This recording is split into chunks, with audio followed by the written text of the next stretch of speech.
Supreme নির্দেশে 26,000 চাকরি বাতিল। দিশেহারা অবস্থায় আসানসোলের বারাবণীর দম্পতি সোমা উজ্জ্বল কেশ, দুজনেই স্থানীয় দুই স্কুলের শিক্ষক।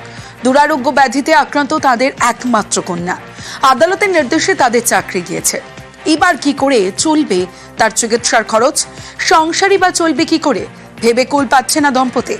একাধিক সরকারি চাকরিতে সুযোগ পাওয়ার পর শেষ পর্যন্ত বেছে নিয়েছিলেন শিক্ষকতার পেশা।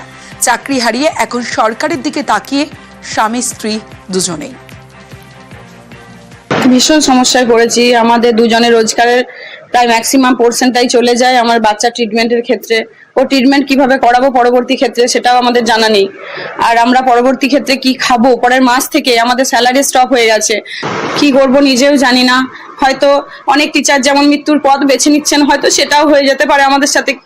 আমরা সেটাও জানি না কি করব পরবর্তী ক্ষেত্রে। আমরা যোগ্যভাবে এসেছি এখানে, হঠাৎ করে এরকম সিচুয়েশন হবে কখনোই ভাবতে পারিনি।